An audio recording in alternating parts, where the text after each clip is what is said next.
I guess for me, the apprenticeship was quite appealing. Not to go to uni and get the student debt that you incur. You get valuable training, like whilst you're working on the job. It's also a shorter time to qualify, and obviously the end goal is to become chartered.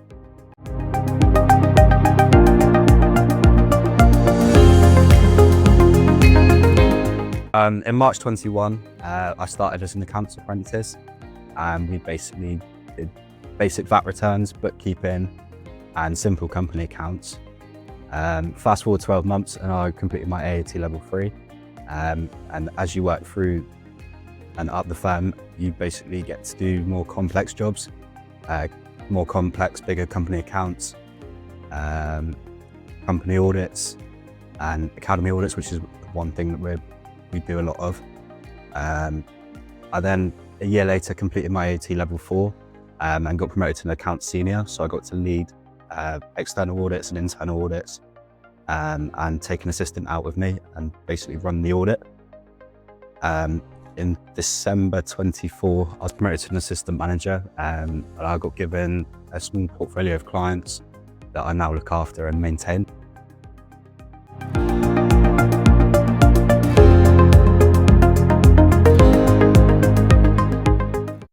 So each accountancy learning apprentice gets given a tutor that we regularly have catch-ups with. I believe it's every 10 weeks. We have access to mock papers and the online learning portal, where there's lots of resources on.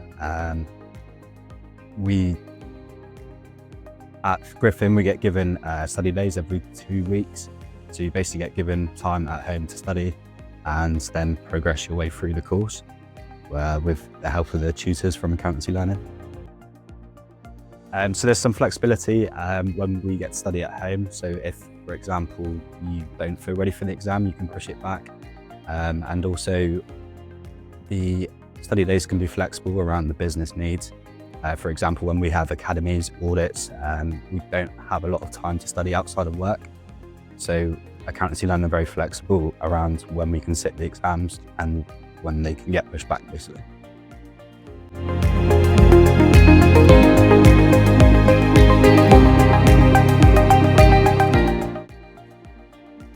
So now that I've overseen the AAT programme, I get to monitor all the students' progress and make sure that they're getting through the course in an appropriate amount of time.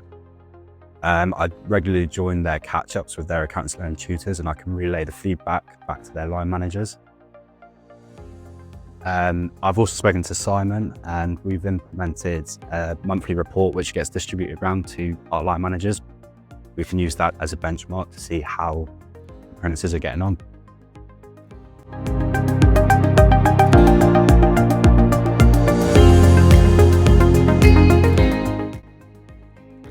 So there's plenty of opportunities to take on additional work and basically progress through the firm.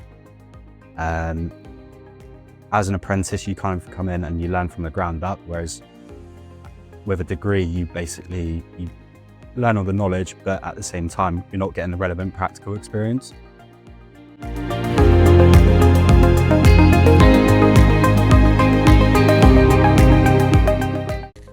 For an employer thinking about hiring a trainee,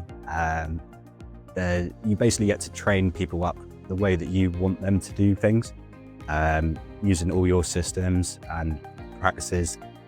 So there's grants available to take on apprentices.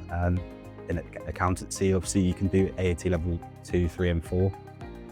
So since April 2025, the national insurance has gone up, so it's a significant saving to take on apprentices and train them up the way that you want them to do.